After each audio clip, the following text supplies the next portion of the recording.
In the summer of 2006, a thunderstorm tore through a rural Texas campground. And when the storm cleared, 7 children were gone.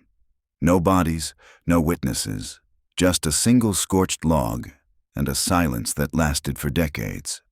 But now, 19 years later, the only known survivor remembers something she was never meant to, a symbol burned into her skin, and a name whispered in the lightning. This is the story of what happened that night, at the fire circle. If you're drawn to true crime stories that unravel long-buried secrets and expose the darkness hidden in everyday places, hit subscribe. August 12, 2006. Location: Camp Ashwood, Trinity County, Texas. It was supposed to be the last perfect night of summer. The fire crackled in the circle pit, its glow flickering across 14 young faces gathered beneath the canopy of Texas pine. The wind whispered through the trees. A counselor, mid-30s and grinning, leaned forward on his log seat, flashlight under his chin. "Legend says," he said in a theatrical hush, "that in these very woods, a boy once wandered off alone during a thunderstorm and was never seen again." A few kids giggled. Some rolled their eyes. Others clutched their knees tighter, eyes darting to the looming black between the trees. At the back of the circle, 12-year-old Marley Greer wrapped her damp hoodie around her knees. She wasn't afraid of ghost stories, but she was afraid of the sky. Storms brought migraines, and worse, memories she couldn't place. Her palms itched. Her mouth was dry, and above them, clouds boiled over the pines like smoke. Then came the thunder, a deep, rolling growl that shook the wooden benches beneath them. Several campers jumped. One of the counselors reached for a flashlight clipped to his belt. "It's just thunder," he said lightly. "Let's wrap this up before the rain gets here." But it was already too late. Lightning sliced through the sky like a white-hot blade. The fire snapped, scattering embers into the air like dying stars. And then came the scream. Not a child, not an animal, something older, something hollow. The counselors shouted over the wind. "Back to cabins, now, let's go!" Campers scattered. Shouts echoed through the clearing. The fire hissed under sudden rain. In the chaos, 7 children never made it back. August 13th, 2006. Location: Camp Ashwood, Trinity County, Texas. The sun rose quietly over Camp Ashwood, turning the pine trees gold and the damp soil silver with dew. Birds chirped like nothing had happened. A thin mist curled along the forest floor, veiling the sleeping bags left out to dry, the forgotten flashlights, the overturned bench by the fire pit. And then the screaming began. It came not from a child, but from Tanya Mitchell, the junior counselor assigned to Cabin 3. Her voice sliced through the stillness like glass. "They're gone!" she shrieked, tripping down the gravel path in soaked sneakers, her Camp Ashwood hoodie clinging to her thin frame. "They're gone!" Up at the main lodge, Aaron Chandler, the 28-year-old camp director, looked up from his clipboard. He'd already been trying to figure out why 4 cabins hadn't shown up for breakfast roll call. Most kids were just slow on rainy mornings, especially after a fire circle. But something about the way Tanya screamed made his stomach drop. He jogged toward her. "What do you mean gone?" Tanya's eyes were wild. "Cabin 3!" she gasped, barely able to breathe. 7 kids. I counted. I checked twice. I thought maybe they were in the showers or in the mess, but..." She shook her head. "Their bunks are still made. Their clothes are still there. They never came back last night." A heavy silence fell between them. Aaron turned to the other counselors gathering outside the lodge. "Everyone, check your cabins. Now I want a full head count. Staff too." Within 30 minutes, panic had replaced morning routine. By 9 a.m., the Trinity County Sheriff's Department had arrived with 3 marked cruisers and a bloodhound named Maple. The other campers were kept inside the mess hall under supervision, watching The Incredibles on a mounted TV, their laughter fading as one by one they realized something was wrong. Very wrong. Deputy Silas Reed, in his mid-40s with a permanent sunburn on his neck, stood with Aaron and the senior counselors near the fire pit, where the final ghost story had ended. "This is where they were last seen?" he asked. Aaron nodded. It was storming, so the counselors called lights out early. Everyone scattered. We thought they went back to their cabins. Reed looked down at the charred remains of the fire. One log was darker than the rest, blackened through the core. It hadn't just burned, it had split from the heat. He walked the perimeter. No broken branches, no drag marks, no footprints, not even in the soft mud from last night's storm.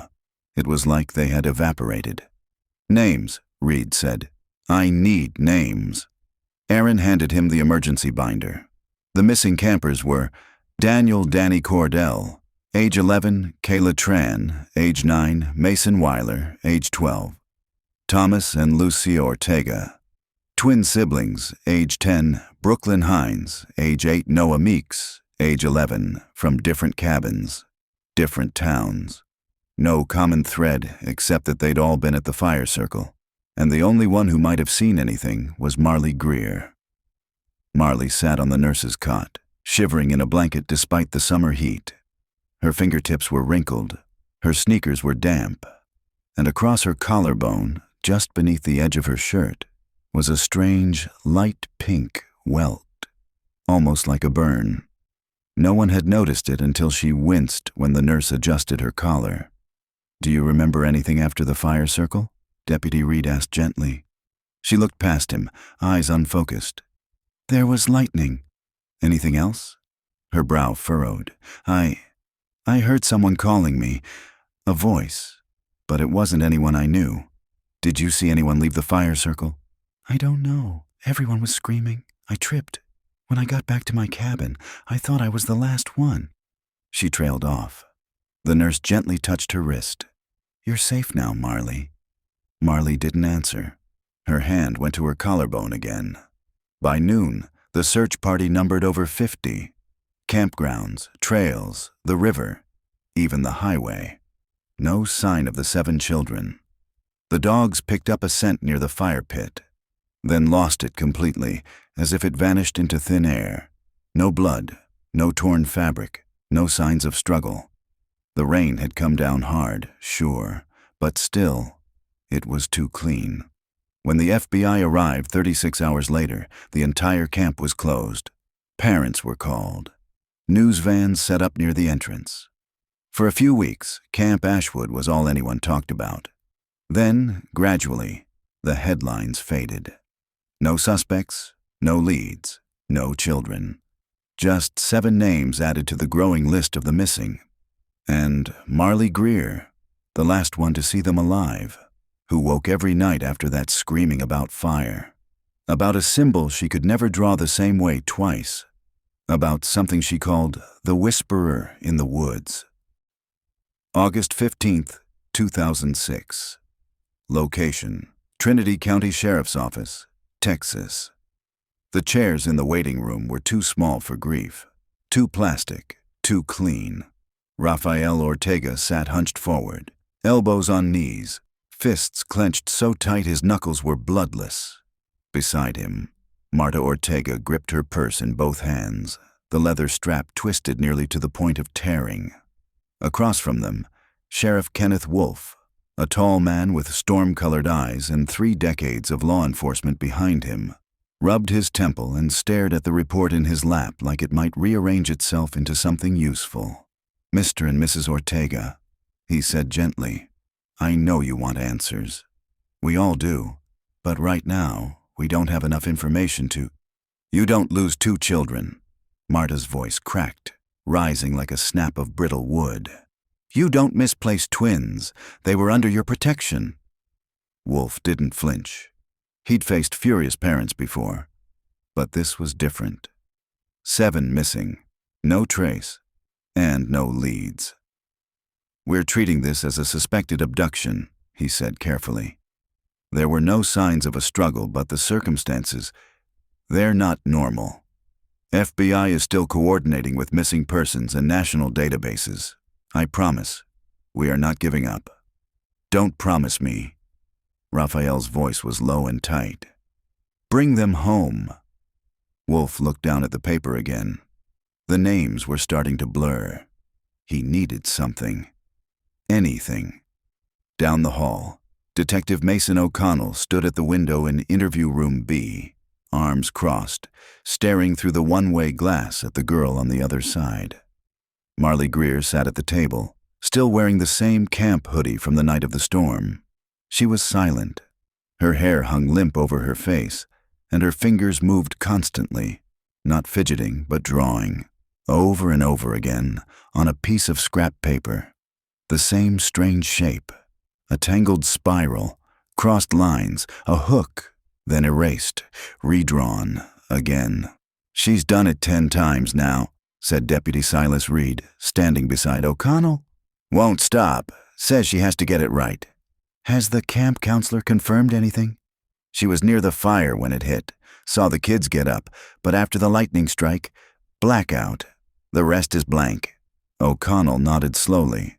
"And this is the only child who came back with a visible injury. A burn, maybe, but shallow. Doctor said it wasn't electrical. Didn't match any known reaction to lightning." O'Connell tapped the glass. "Open the door. I want to talk to her." He entered quietly, letting the door click behind him. Marley didn't look up. Her pencil scratched faintly across the paper. "Hi, Marley. I'm Mason. I'm here to help." She stopped drawing but didn't answer. "I heard you remember some things from that night." A nod. Barely. "Can I ask what you're drawing?" She slowly turned the paper toward him. A spiral. Jagged like it had been carved into something instead of drawn. A cross through the middle. Then 3 dots lined up beneath it. O'Connell froze. He'd seen this symbol before. Once. In 1979. He cleared his throat. "Marley, I know this is hard, but do you know where you saw this symbol?" She blinked. "On the log." "The fire log?" She nodded. "After the lightning. When I looked back, the big log was cracked, like it was hollow, and that was carved inside." O'Connell's stomach tightened. In 1979, a girl named Alicia Langley had vanished during a trail hike outside Livingston, 30 miles from Camp Ashwood. Her group found her diary 3 days later, wedged into a tree hollow. The final page had a rough version of that same symbol. At the time, it had been written off as doodles. But Alicia was never found. Now here it was again. "I want you to do something for me," he said, voice even. "Draw that symbol again, as close as you can." Marley did. Same spiral, same cross, 3 dots. He took the page and slipped it into a folder without a word. Later that night, O'Connell drove home in silence. He lived alone in a house with mismatched wallpaper and a back porch sagging from neglect. The file from 1979 lay on his kitchen table, dog-eared, yellowed. He pulled out Alicia Langley's drawing and laid it beside Marley's. Identical. The hairs on his arms rose. Something was wrong in these woods. Something older than any camp. Something hidden. And somehow, it had taken 7 children without a trace. Unless one of them was still alive. August 18th, 2006. Location: Camp Ashwood, Trinity County, Texas. The map didn't show the clearing. Not on the official Camp Ashwood trail guide. Not on the archival property record stored at the Trinity County Courthouse. Not even on the aerial survey the Sheriff's Department pulled from the Forestry Department database. But the dogs found it anyway. It was Kip, a 4-year-old German Shepherd on loan from Houston PD, who led the team to it. 20 minutes off trail, across 2 shallow creeks and a patch of terrain where the trees twisted strangely inward, as if growing toward something unseen. Deputy Silas Reed stopped short as they entered the clearing, heart thudding like a drum in his ears. At the center stood a totem, a structure roughly 4 feet tall, crudely lashed together from wooden stakes, broken dolls, and plastic toy parts. A melted My Little Pony head sat crookedly near the top, hair scorched. Beneath it, plastic action figures fused to a Barbie torso, all bound with brittle copper wire and twine. It was horrifying, and it had burned recently. The soil around the base was scorched black, but no ash scattered. The fire had been controlled. Ritualistic. Riad signaled to the team behind him. "Secure the area. Don't touch anything." To the east of the totem, someone had driven 7 small sticks into the earth, forming a crescent. Each was marked with a child's initial, D-K-M-B-N-L-T, the names of the missing. At the sheriff's office, Detective O'Connell stood at the whiteboard in the incident room, marker in hand, sketching the spiral symbol again for the task force. The girl saw it on the log. Same as the Langley case in '79, one of the state agents leaned forward. "Could be coincidence. Kids draw weird stuff." O'Connell shook his head. "It's not just the shape, it's the placement." Alicia Langley carved it into the tree where she hid her journal. Marley claims she saw it burned inside the split log after the lightning hit. And now we have a clearing no one mapped, with 7 toy effigies and initials planted in a pattern, same number as the missing. "Are you saying this is occult?" asked Reed, who had just returned from the site, his boots still caked in soot. "I'm saying it's organized." O'Connell circled the symbol again, and it's not the first time. Meanwhile, in the nurse's station, Marley Greer was dreaming. But it didn't feel like a dream. It felt like a memory. Only twisted. She was back at the fire circle. Except the fire was gone, replaced by a black hole in the earth, yawning open where the logs should have been. The counselors were frozen, faces blurred, and 7 children stood on the edge, not scared, waiting, as if summoned. Marley couldn't speak, couldn't move. Then she heard the whisper, a voice from beneath the earth, software male, familiar. "She is the gatekeeper. Bring her back when she's ready." Marley awoke gasping, hands clutching her chest. Her fingertips were black with charcoal, but she hadn't been near the fire pit in days. Sheriff Wolf visited the clearing himself just after noon. "It's like a burial ground," he muttered, walking around the perimeter, eyes scanning the trees. "No bones," said Reed. "No blood. Just that thing." Wolf crouched near the totem. One of the copper wires had a tag on it, a child's name badge, warped from heat. Mason W. "Mason Weiler," Wolf said quietly. "Age 12. Reed knelt beside him. "What the hell is this, Sheriff?" Wolf stood slowly. Something old, something not meant for kids to find. He looked past the trees, toward the distant outline of the camp. "Get me the history of this land, all of it, before it was a camp, before it was private property. I want to know who lived here going back 100 years. That evening, as the shadows lengthened across Trinity County, Marley sat alone in the nurse's station, sketchpad open. She wasn't drawing the spiral anymore. Now she drew a map. Crude at first, paths and trees. But with every line, more details emerged. A door underground, a circle of stones, and something labeled in childish script. The room with no light. She didn't know how she knew it. She only knew it was real, and that someone else had drawn it before her. August 20th, 2006. Location: Trinity County Historical Archives. Texas Sheriff Kenneth Wolf hated archives. He hated the mothball smell, the dim lighting, the brittle feel of ancient paper. He hated the silence too, thick and muffled, like the building was holding its breath for what might be uncovered. But today, he was here willingly. Because something about that clearing didn't sit right. Something about those initials, that toy totem. It wasn't just modern horror. It was older. Rooted. He and Detective Mason O'Connell sat at a heavy oak table in the center of the Trinity County Historical Archives building, surrounded by maps, ledgers, and yellowed land deeds. "So, Camp Ashwood's land goes back to a private sale in 1961, O'Connell murmured, flipping pages in a leather-bound property ledger. Before that, it was county-owned, but not maintained. And before that, he paused, eyes narrowing at a page with faint ink smudges. Here, 1936. Parcel designated as Ashwood Reformation Home for Wayward Youth. Built on 118 acres. Staffed by the State Department of Juvenile Rehabilitation. Wolf leaned in. A juvenile home? Out here? Apparently. O'Connell traced a line with his finger. Shut down in 1943, due to internal restructuring and multiple incidents, he read aloud. That's vague. Find me details on those incidents, Wolf said.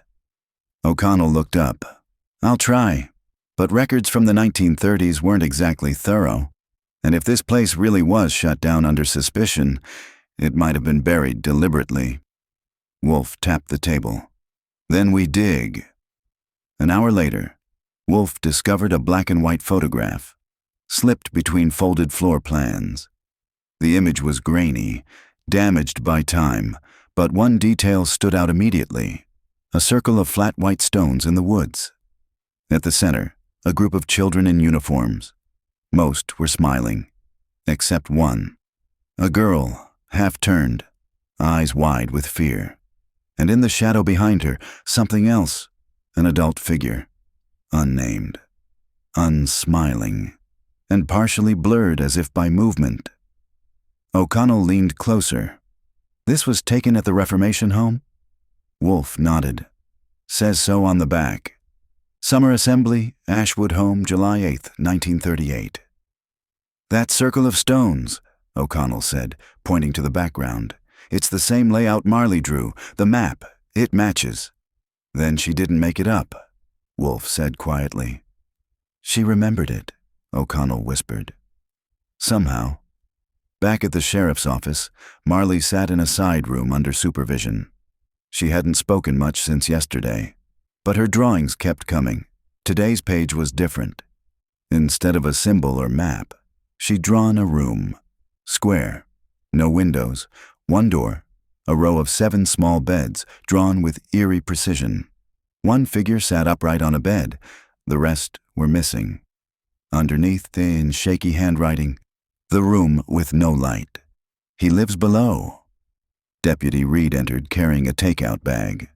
I brought you some grilled cheese, Marley. She didn't look up. He set the tray down beside her. You want to tell me about that drawing? Still silence. Reed sat beside her, trying not to make it feel like an interrogation. The room with no light. Is it under the camp? She blinked. Slowly. It's under the trees. He swallowed. Who is he? Marley turned to look at him, and for the first time since the disappearances, her voice came out steady. He only comes when there's fire. O'Connell and Wolf drove back to the camp by late afternoon. A map of the 1938 institution now in their possession. Overlaying it with current GPS data, they discovered something chilling. The clearing with the toy totem. It was exactly where the main assembly yard of the Ashwood Reformation Home had been. And Marley's drawing of the room with no light matched the underground dormitory layout found in old blueprints. An area that had never been excavated, buried after the facility's closure. O'Connell looked up at Wolf, map trembling in his hands. There's something still down there. That night, a storm rolled over Trinity County again, not unlike the one from a week ago. Lightning flickered, rain spattered windows. And in her sleep, Marley began to whisper names. Danny, Kayla, Mason, Thomas, Lucia, Brooklyn, Noah, over and over, as if summoning them. Or mourning them. August 21st, 2006. Location: beneath Camp Ashwood, Trinity County, Texas. The wind had finally died down by sunrise. Camp Ashwood sat quiet under a gray sky, dew clinging to the grass and the pine trees hanging heavy with last night's rain. A few counselors lingered in the mess hall, hushed and tired, though most of the camp had already been closed. The laughter and shouting of children were gone, replaced by static radios, police tape, and the hum of generators. Sheriff Wolf and Detective O'Connell stood at the edge of the fire circle, a wide scorched ring of dirt that had become something far more sinister. Today, they weren't there to reminisce or speculate. They were there to dig. "Mark the center," O'Connell called, as surveyors laid flags at precise distances. "Check for any signs of structural weakness. I want thermal scans, ground-penetrating radar, anything that'll show us what's underneath." Wolf crouched low, brushing his hand over the center of the fire pit. The log that Marley claimed had cracked open? Gone. Burned through, reduced to ash the day of the storm. But beneath the top layer of earth, his fingers found something smooth, hardened, concrete. He stood. This was sealed. "Old school," said O'Connell. "Poured by hand, likely from when they buried the Reformation dorms." Within the hour, a city crew brought in jackhammers and shovels. The earth gave slowly, reluctantly, as if it remembered what was buried there. Then the hammer struck metal. A sharp clang echoed through the trees. O'Connell stepped forward, crouched, and wiped away the dirt. A hatch, iron, circular, rusted almost to powder at the edges, and along the outer rim, faintly carved but unmistakable, that spiral, the same symbol Marley had drawn again and again. "Get it open," Wolf said, his voice low. They pried the hatch free. Beneath it, a ladder descended into black.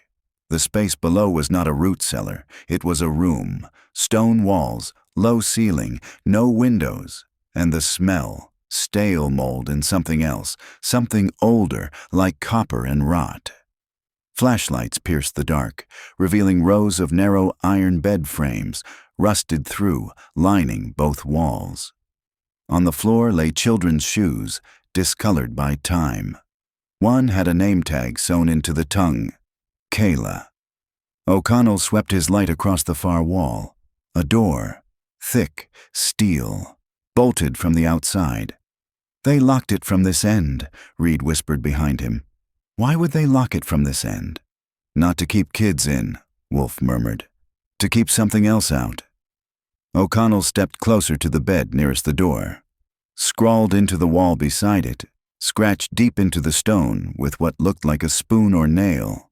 "He comes in the fire. 7 keys, 1 gate. We were the offering."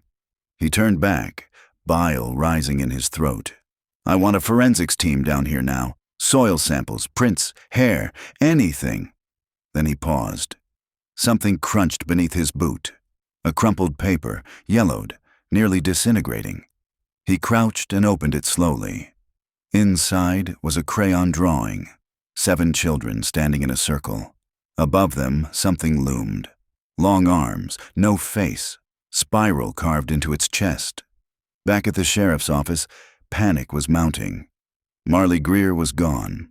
She'd been asleep in her bunk inside the station's side room, under supervision, under lock and key.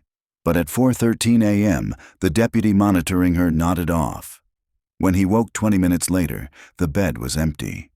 No sign of forced entry. No broken window, no footprints.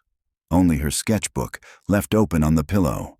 A single page torn from it, now smeared with charcoal. A drawing of herself. Eyes open wide, standing at the edge of the same underground room discovered beneath Camp Ashwood. Beneath her feet, fire. Behind her, 7 doors, all open, and in the background faint but unmistakable. The same blurred figure from the 1938 photo. Wolf paced his office, jaw clenched. Someone had to take her. This wasn't supernatural. This was planned. O'Connell didn't speak. Because he wasn't so sure anymore. Because Marley had begun drawing that room before it was uncovered. Because she'd known about the hatch, the fire, the symbols. Known things she couldn't have known. Unless... "She's being called back," O'Connell said under his breath. "What?" He looked up. "Whatever took the other 7. It didn't take Marley that night. Maybe it wasn't ready. Maybe she wasn't. And now she is?" Wolf snapped. O'Connell stared out the window, toward the tree line, toward the camp. "I think she's the last key. August 22nd, 2006 location, Trinity County, Texas, Forest Edge. The man who found her footprints lived in a shack made from corrugated tin and rotted pine slats. He was 86 years old, stooped, and smelled like kerosene. His name was Gus Peterman, and for most of the past 40 years, he'd kept to himself in a half-acre clearing east of Camp Ashwood's boundary line. No one checked on Gus. No one ever needed to. Until now. "I seen her," Gus rasped, leaning on a cane made from a shovel handle. "The girl. The one with the scar on her arm." He pointed toward the trees behind his shed. "She came through just before sunrise, not running, not scared, walking like she knew where she was going." Sheriff Wolf frowned. "Did she say anything?" Gus nodded slowly. "She was humming, a tune I ain't heard in 60 years. Wolf's eyes narrowed. "Can you hum it back?" Gus didn't answer with his mouth. He began to hum, softly, a rhythm that rose and fell in a circular pattern, repeating, hypnotic. O'Connell froze. He'd heard it before, on the old reel-to-reel recording from the 1942 Ashwood Home Archives, the same reel that detailed incident protocols during full moons and burn bans. "That's it," O'Connell whispered. "The trigger." Back at the fire circle excavation site, a second signal emerged on the ground radar. Not far from the first hatch, about 30 yards downslope, beneath a now dry creek bed. A different chamber, lower, smaller. By noon, the sheriff's crew had uncovered the opening. Another sealed hatch, this one newer, reinforced, welded from the outside with burn marks around the seams, and this time there was no spiral. Just numbers scratched into the iron. August 22nd, 1942. August 22nd, 1984. August 22nd, 2006. O'Connell stared. "They're spaced exactly 42 years apart." Deputy Reed shook his head. "What the hell happens every 42 years? Wolf turned, voice low. "Not what. Who?" They opened the hatch, and this one wasn't empty. The chamber was round, barely 10 feet across. The walls were lined with shelves carved directly into the stone, and each shelf held a wooden box, no two alike. 17 in total. Each box had a name burned into the lid. Alicia Langley, Vincent Roth, Cassandra Moore, each from missing children cases going back decades, cases Wolf had never seen connected, because they'd happened across counties, across eras, with gaps wide enough to feel random. But they weren't random, they were ritual. O'Connell lifted one lid carefully. Inside, wrapped in faded fabric, was a lock of hair, a set of baby teeth, and a strip of red ribbon. Sacrifice tokens. He moved to the next one. Still warm. The box's name, Marley Greer. Wolf spun around. "She's been here, recently." But the chamber was empty. No footprints, no blood. Just a faint scent of burned pine and something almost floral, like dried lavender and firewood. Then Reed called out, "Back wall, look." At the far edge of the room, a low crawl space was visible behind a loosened rock, barely 2 feet high, and scratched into the stone beside it, drawn with what looked like a fingernail. "She's below, but she's not alone." O'Connell and Wolf returned to the camp just before dusk, shoulders heavy. They'd sealed the chamber again. Too dangerous to move through the crawl space without proper support or a mapped route. But they would return. Soon.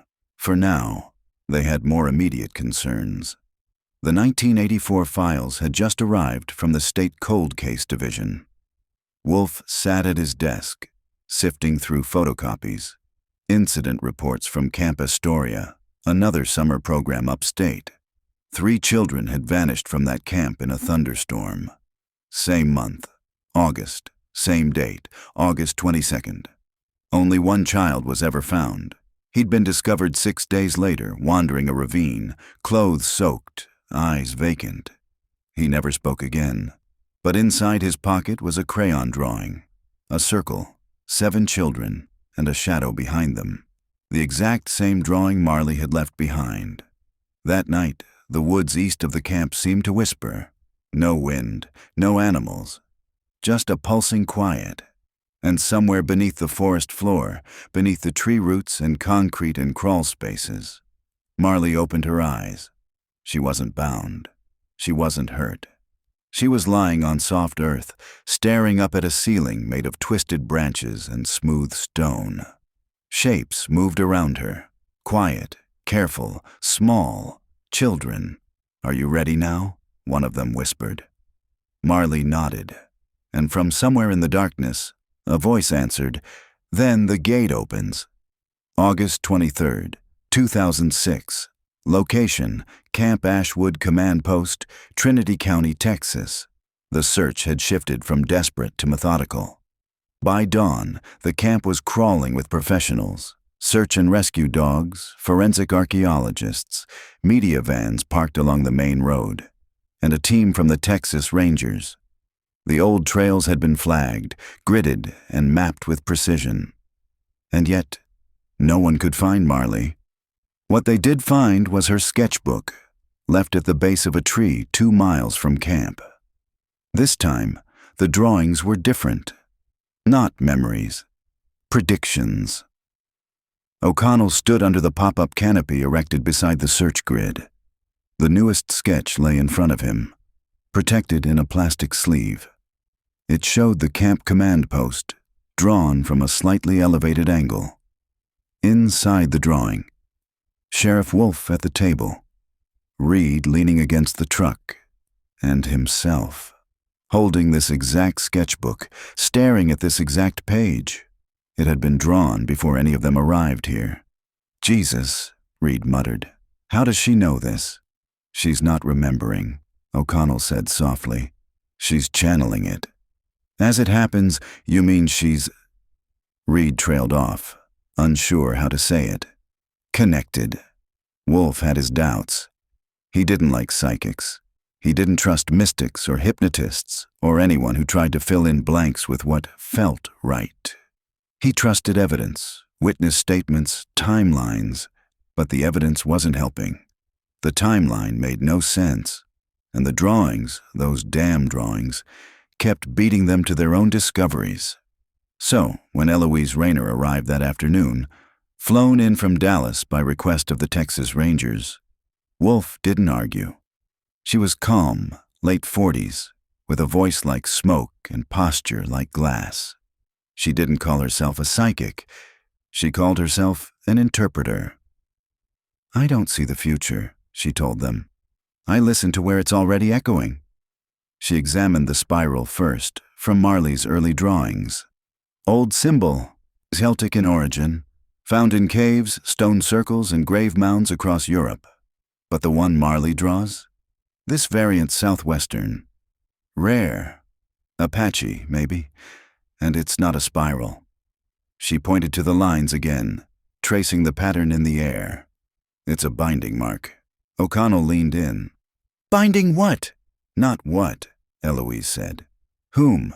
Meanwhile, beneath the forest floor, Marley walked barefoot through the dark. She wasn't afraid. The others were with her: Kayla, Noah, Thomas, Brooklyn, Lucia, Mason. All pale, all quiet, but awake. She had followed the humming down the tunnel, passed through roots, bones, a crawl space that grew colder with each turn. Now they stood at the final gate. It wasn't stone or wood. It was made of flesh and ash, twisted faces pressed into the surface, eyes and mouths sealed shut. But something on the other side was waking. "You were supposed to come that night," Kayla whispered. "He called you too," Brooklyn added. Marley didn't reply. She reached into her pocket and pulled out something small and worn. The toy totem. The one she'd made years ago and left by the fire circle. She'd thought it was just wood and twine. Now she understood it had always been a key. The gate began to tremble. Back at camp, O'Connell and Eloise examined the final pages of Marley's sketchbook. The last image showed 7 figures standing before a burning doorway, with Marley at the center. The same spiral drawn above them, now cracked. Eloise turned the page and froze. "What is it?" Wolf asked. She held it up. A drawing of Camp Ashwood, in flames, and above it, the date, August 24th, 2006. O'Connell stared at it. "That's tomorrow."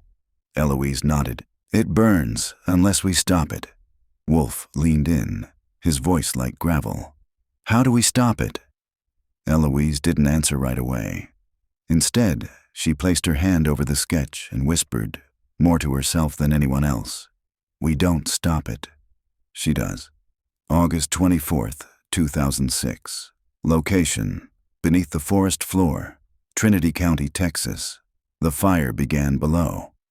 Before sunrise, Reed noticed a shimmer along the edge of the clearing, like heat rising from asphalt, only there was no sun, no heat, just the strange ripple of something wrong. At 6:14 a.m., soil sensors placed near the first hatch began recording temperature spikes, climbing steadily. By 6:37, the reading surpassed 160 degrees. By 7 o'clock, it was over 200. "Underground ignition," one of the forensic techs whispered, eyes wide. Wolf stood by the hatch, breathing shallow. O'Connell knelt beside the vented lid. Smoke curled up, not black, but gray, like incense. He pulled a matchbook from his pocket and lit one. The flame leaned toward the hatch. "It's pulling air," he said. "Something's burning down there." They radioed in a lockdown. Evacuation of all personnel within 500 yards. But it was already too late. Because Marley had reached the center. The cavern was unlike anything she had imagined. Marley stood in a circular chamber lit from above by a column of white fire. It didn't burn her. It didn't burn the others. It simply hung in the air, rotating, shifting shapes like smoke caught in a jar. The other children stood beside her, motionless. Not dead. Not alive. Held. Kayla reached out, touching Marley's hand. "You're the last," she whispered. "You stayed behind. That made you the gatekeeper." Marley's lip trembled. "I didn't know." "You weren't supposed to," said Mason. "Not until you remembered." And then the voices came. Not just one, but 7. Male and female, old and young, layered, like echoes speaking from the walls themselves. 7 bound, 7 burned, 7 risen. 1 returns to close the wound, 1 remains, the soul undone. From the fire emerged a shape. No face, no arms, just a hollow figure, formed from ash and light, pulsing with the rhythm of the spiral. The being spoke in her mind. "You held the fire back, now you must release it." Marley stepped forward. Her fingers brushed the flame, and in that instant, she remembered everything. The night they vanished, August 21st, 2006. She had seen the fire rise. She had seen the man in the black hood, not a counselor, not a camper. He had stood behind the circle whispering. He had cut his own palm and smeared the spiral into the dirt. Then one by one, the other children had gone still, eyes wide, bodies slack. But Marley had run, or tried to. The man had reached for her, and she shoved him into the fire. He burned. The circle cracked. The flame pulled back into the earth. And something ancient and starved, was left incomplete. She hadn't been spared. She'd been marked, left unfinished. At the surface, Camp Ashwood began to tremble. Smoke poured from the hatch vents. Trees swayed though no wind blew. Animals fled from the brush in all directions. At 8:01 a.m., the grass surrounding the fire circle erupted in flame, a perfect ring, 6 feet wide, hissing as if fed from beneath. O'Connell and Wolf watched helplessly as the spiral burned itself into the earth. Then the wind stopped, and the fire froze in mid-air. A sudden, impossible stillness. Then, silence, and one by one, the children appeared. They came out of the woods, barefoot and blinking. Kayla, Thomas, Brooklyn, Lucia, Noah, Mason. Their skin was pale, their eyes clouded, but they were alive. And behind them, walking slowly, barefoot in the ash, Marley. Her hands were empty now. The sketchbook was gone. But on her forearm, in bruised skin, the spiral had turned inward, closing on itself. She collapsed before she could speak. Later, when asked where they had been, the children gave no answers. Not because they were silent, but because they simply didn't remember. The last thing any of them recalled was the thunderstorm, the fire circle, Marley standing up to tell a story. Then, nothing. Their minds had filled with other things, dreams of tunnels, of stone beds, of singing from beneath the ground. Wolf watched from the tree line, arms folded, his expression unreadable. O'Connell stood beside him, staring at Marley as medics lifted her into the ambulance. "She closed it," he said. Wolf didn't respond at first.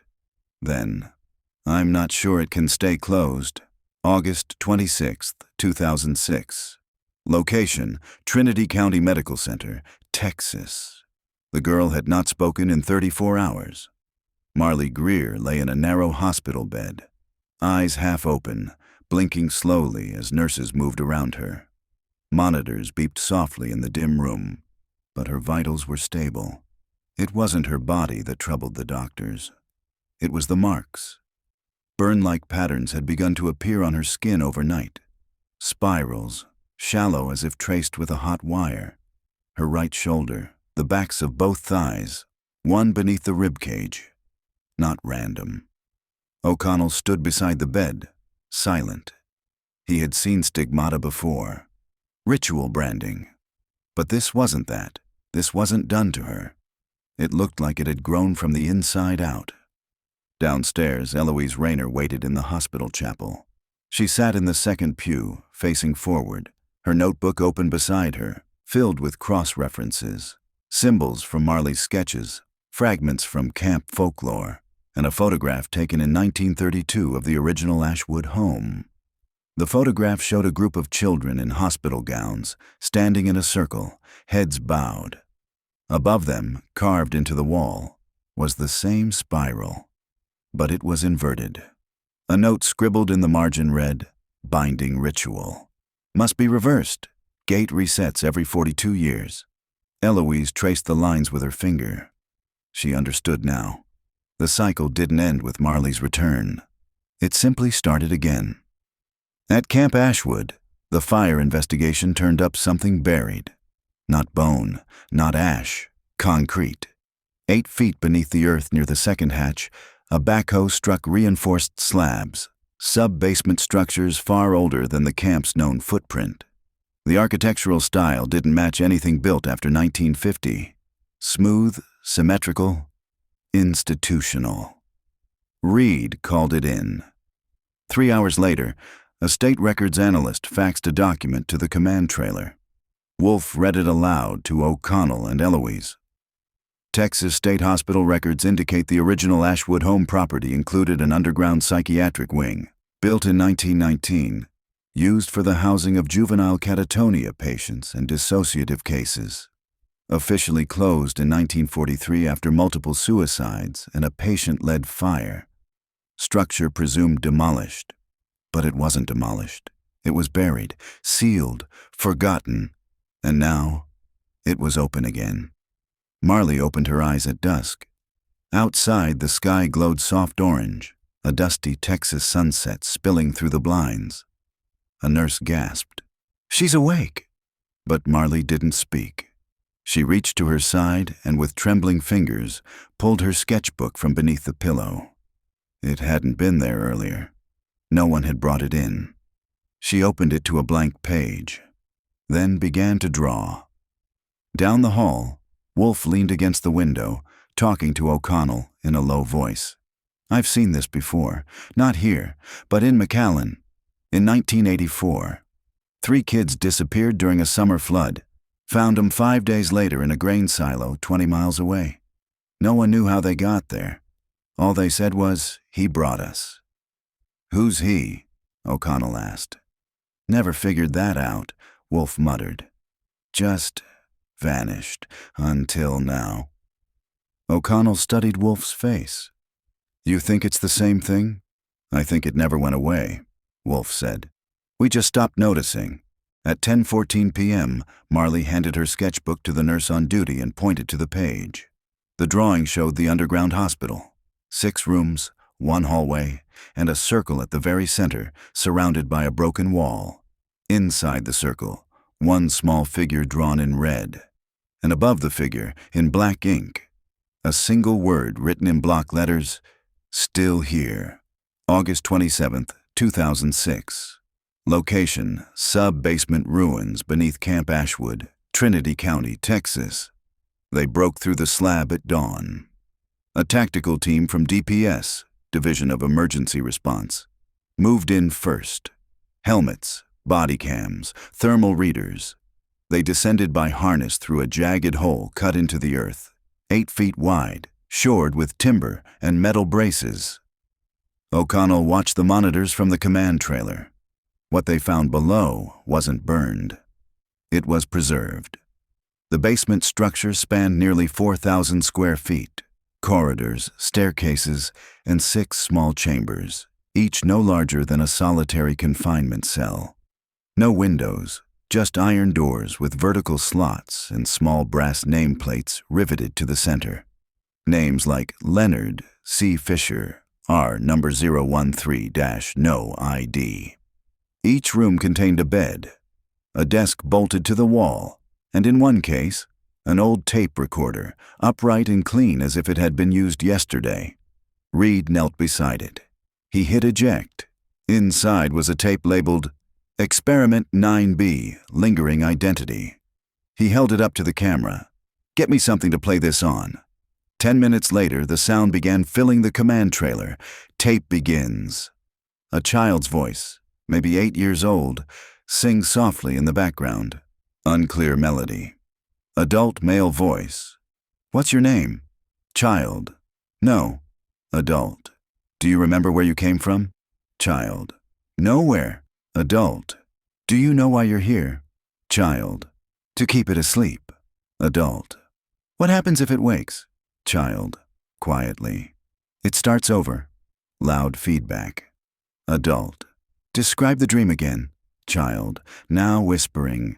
"There's a circle. We all stand in it, and someone watches from the tree line." Silence. End. Tape.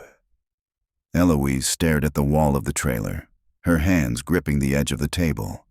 She didn't need the rest of the tape. She already knew the symbols scratched into every wall of the underground cells wasn't just ceremonial. It was containment. The children were part of a ritual rotation, each generation renewing the seal. But Marley hadn't just renewed it. She had broken it. Meanwhile, inside her hospital room, Marley's hands moved faster, page after page. Her fingertips were blistered, her knuckles smudged with graphite. The drawings had shifted. They no longer showed places. They showed people. Reed, Wolf, Eloise. And in the middle of the spiral, one man with no face. Below the faceless figure, she wrote, "He isn't done." Back underground, the team reached the final corridor. Here, the air was colder, the walls damp. One chamber door stood ajar. Inside, a child-sized bed. Upturned. Scrawled on the walls, hundreds of small handprints traced in ash, and carved into the concrete floor, deep and angry. Not all came back. Reed stepped into the room. His boots scraped across the carvings. He turned on his flashlight and saw something glint in the far corner. It was a mirror, fractured but intact. As he leaned in to inspect it, his radio crackled. Marley's voice, faint but unmistakable. "Don't let him see you." Reed spun. Behind him, the mirror rippled, then cracked. And through it, he saw a flicker of his own face, but smiling, mouth sewn shut. In the hospital, Marley dropped her pencil. For the first time since returning, she spoke aloud. She looked at the nurse and said, "Someone took his place." He looks like one of you now." The nurse stepped back. Marley continued, voice flat. "He's in the building. August 28th, 2006. Location: Trinity County Medical Center, Texas. At 2:14 a.m., the hallway lights on the third floor flickered. Security cameras recorded a single figure entering Marley Greer's wing. Tall, male, wearing a county maintenance uniform. He carried no tools, did not speak to staff, and never showed his face to the cameras. When a nurse at the far end of the corridor turned her head for just a moment, the figure passed behind her, yet appeared on no adjacent camera. When reviewed, the footage skipped exactly 1 second every time he entered the frame. Not a glitch, a pattern. The system was being manipulated. Wolf stood in the security room at sunrise, arms crossed, eyes fixed to the screen. Behind him, O'Connell played the footage again on loop. "We ran every badge scan," O'Connell said. "No maintenance log, no employee by that description, no prints, no entry from the rear stairwell. He just appeared," Wolf finished. "Yeah." They watched one more time. The man's posture was odd. Upright, rigid. His head moved slightly, like he was listening to something just behind his shoulder, like he wasn't alone inside himself. Wolf leaned closer to the screen and muttered, "He's not here for her." Downstairs, Marley wouldn't speak, but she drew, and when Eloise arrived with her files and news of the sub-basement discovery, Marley simply handed her the latest page. It was a portrait, not a dream sketch, not a symbol, a precise face, slicked hair, deep-set eyes, a slight cleft in the chin. The man wore a 19th century frock coat, and his mouth was sewn closed with thread. Beneath the image, Marley had written a name: Elias Greystone. Eloise froze. She had seen that name. She dug through her binder, pulling out a copy of the original charter for the Ashwood Home for Children, dated 1892. Founder, Dr. Elias Greystone, declared deceased in 1945. No grave, no obituary. Just a handwritten note in the margin of the last annual ledger. Said he went underground. Said he'd outlived the institution. Wolf gathered the 3 remaining 2006 counselors at the precinct. 2 were easy to find. Both still in Texas, both cooperative. They had clear records, valid IDs, and were accounted for during the fire. The third, Reed Holloway, was different. No birth certificate, no high school enrollment on record, no DMV file, just an application form submitted to Camp Ashwood in April 2006, listing a fake P.O. box address and a disconnected phone number. When shown his staff photo, neither of the other counselors could remember talking to him. "He was quiet," one said. "Kinda just showed up, didn't even have a car." The other added, "I don't remember him eating." Wolf circled the name on the intake form. Holloway equals Holyway. Reed. "A thing that bends." He stared at it for a long time, then whispered, "He chose that name." In her hospital room, Marley began humming softly. It wasn't a melody, more like a tone, rhythmic, pulsing like breath. Eloise recorded it. When played backward, the hum produced 7 distinct notes. She pulled up the original audio from tape 9B, the child singing in the background. Same 7 notes. It was a trigger, a reactivation protocol. At 3:30 p.m., security reported a power dip on the 3rd floor. When they reviewed the hallway feed, the man in the maintenance uniform had returned, briefly, stepping out of frame near Marley's door, then vanishing again. In the corner of the camera's view, for 1 second, a word flickered onto the wall in shadow. Receive O'Connell arrived first. Drew his weapon, burst into the room. Marley sat upright in bed, eyes wide but unblinking. She pointed to the window. A symbol was burned into the glass, not etched but scorched from the outside, the spiral, closing inward. But now the center had 2 dots, 2 eyes. August 29th, 2006. Location: Camp Ashwood, Fire Circle Grounds, Trinity County, Texas. They brought Marley back just before dusk, under escort, 2 unmarked vehicles, 4 plainclothes officers. Reed and Wolf rode ahead, checking the trail to the fire circle. The sky glowed the color of bruised peaches, and the smell of char still lingered in the trees. Marley sat in the back seat, silent. She had not eaten. She had not blinked in minutes. The notebook lay in her lap, closed now. She had stopped drawing hours ago. She had drawn enough. They crossed the clearing and the cars stopped. The officers fanned out. No birdsong, no wind. Even the insects had fallen quiet. The spiral was back, burned into the earth, in fresh lines of ash. And at its center, something waited. Wolf recognized it before his mind allowed it. It looked like one of the missing children, Nico Suarez, age 11. But his limbs were too long. His joints bent wrong. His smile was fixed. Teeth small, uniform, porcelain white like they'd never touched food. He was humming. 7 notes, over and over. Marley stepped forward. The officers raised their weapons. Wolf held up a hand. "No. This isn't him," Marley said.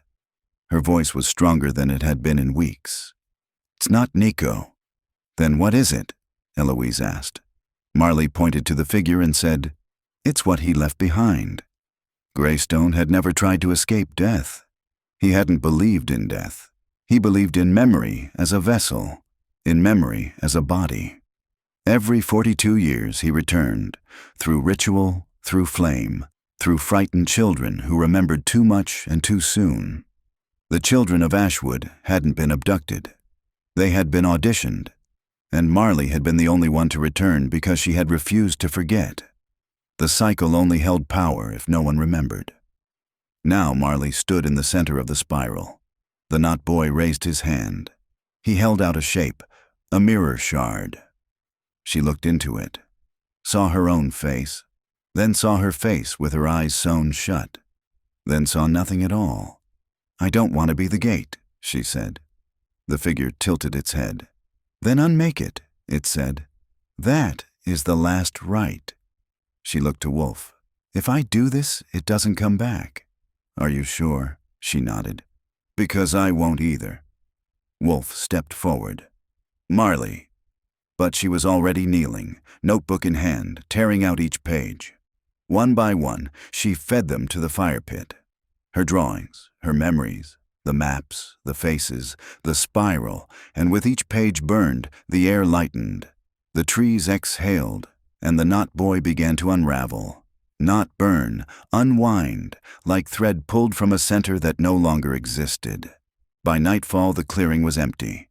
No spiral, no child, no Marley. Only Wolf, standing at the edge of the ashes, clutching the final page that had not burned. A simple drawing of 7 children holding hands beneath the stars. And in the center, Marley, smiling, not alone. October 12th, 2024. Location: University of Texas Archive Building, Austin, Texas. Rain tapped gently against the windows of the 4th floor as Eloise Rayner sifted through student submissions for the new Folklore and Trauma Studies initiative. Most were ordinary. Papers on La Llorona, campfire legends, urban myths warped by decades of retelling, ghosts in swimming holes, the haunted bell tower in San Angelo. She smiled faintly. Then her assistant knocked. Something just came in. No name, no return address. She handed over a padded envelope, yellowed at the edges. Inside, a reel-to-reel audio tape. Labeled in faint pencil, Ashwood, Session 1B. Date, July 30th, 2006. Voice. Marley G. Eloise's chest tightened. She hadn't heard that name spoken aloud in years. Marley Greer had never been found. Declared missing, presumed dead. But Eloise knew better. She powered up the reel-to-reel, carefully threading the tape through the heads. Pressed play. tape begins. Marley's voice, quiet but calm. If you're hearing this, the circle's opened again. There'll be signs, storms that stall above trees, kids who wake up humming a song they've never heard. You'll find 7. One will remember, one will draw. One will try to speak in a voice that isn't theirs. And one will go into the woods and not come back. But that one might not be lost. That one might be me. Soft humming begins. 7 notes. Looping. Tape ends. Eloise sat back, her skin cold. She opened her laptop, pulled up the state emergency bulletin, Trinity County. October 9th, 2024. Authorities searching for 7 children reported missing from Camp Haven Pines following a thunderstorm that knocked out communications for 14 hours. Camp was built in 2019, on land formerly occupied by the ruins of Camp Ashwood. She looked again at the envelope. Inside, at the very bottom, was a single torn scrap of paper, a child's drawing. 7 stick figures holding hands, one drawn in red. And underneath, in careful block letters, I remember.